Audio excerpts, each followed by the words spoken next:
So the question is, ये आपको logic gate का सर्किट डायग्राम दिया हुआ है। For a given logic circuit truth table is given identify the gate G. यानी ये टेबल आपको क्वेश्चन में दी गई है और आपको बोला गया है कि भैया ए और बी में अगर ये इनपुट देता हूं तो वाई मेरा आउटपुट ये मिलता है, मगर मैंने एक गेट जो है वो जी छुपा के रखा है। वो गेट इन चारों में से कोई एक है, कौन सा है ये बताना है। तो आज तक आईआईटी में भैया सिंपल क्वेश्चन आते थे, आज थोड़े क्वेश्चन को उल्टा कर दिया है ना। पहले आउटपुट पूछा जाता था, अब आउटपुट दे दिया, अब गेट पूछा गया है। तो कोई दिक्कत नहीं, आप एक एक करके इनपुट डालते जाओ। ए का इनपुट मैंने जब डाला 0 और बी का भी इनपुट जब मैंने डाला 0, तो मुझे आउटपुट यहाँ कितना मिलना चाहिए, 1 मिलना चाहिए।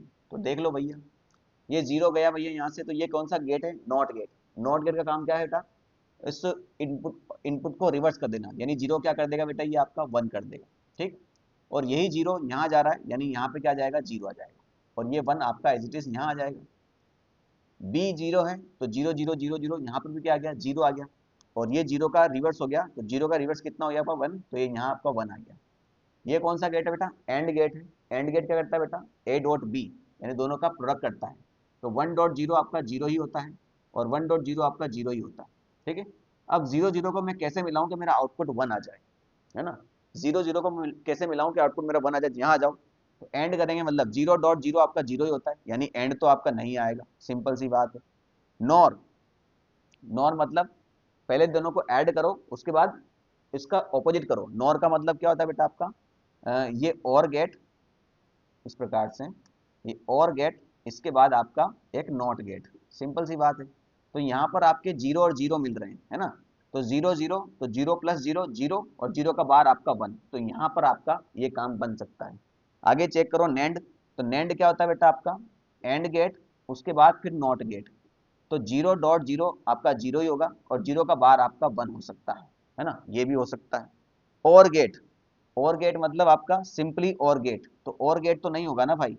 तो 0 प्लस 0 आपका 0 आएगा, तो 0 तो नहीं आ रहा, 1 आ रहा है, यानी आपका ऑप्शन नंबर ए और डी तो नहीं है, सिर्फ बी और सी में से कोई एक आंसर आपका हो सकता है। तो वो पता कैसे चलेगा, आगे चलो भैया ट्रूथ टेबल में, 1 और 0। तो जब मैंने यहाँ 1 दिया, तो यहाँ पर भी क्या आ जाएगा, यहाँ आ जाएगा 0, यहाँ आ जाएगा आपका 0, है ना। और बी की जगह मैंने क्या दिया इस बार, बी की जगह मैंने 0 ही दिया है, तो 0, ये 1 रहेगा। यहाँ 1 दिया भैया तो ये 1 हो जाएगा, और यहाँ 0 दिया तो ये 0 ही रहेगा। तो 0 इंटू 0 0, 1 इंटू 1 1। ठीक है, अब यहाँ आ जाओ, दोनों में चेक करो। तो 1 प्लस 0 ये हो जाएगा 1, और 1 का नॉट ये हो जाएगा 0, है ना। तो यहाँ पर आपका 1 है, और 1 इंटू 0 0, और 0 का बार 1, तो आपका आउटपुट क्या है, 0, यानी ये वाला सही हो गया आपका। यानी आपका आंसर कौन सा आएगा, नॉर गेट आएगा। ठीक है, थोड़ा जल्दी तो स्पीड में तो नहीं हुआ ना। करना क्या है बेटा, अपन को कुछ करना नहीं है ज़्यादा कुछ, आपको सिर्फ टेबल का इनपुट यहाँ देना है, और यहाँ देने के बाद आपको आउटपुट लिख देना है सीधा सीधा, और फिर इन दोनों को मिला के इन चारों ऑप्शन को 1 बाय 1 चेक करके आपको देखना है कि आउटपुट किस में मिल रहा है। ठीक है,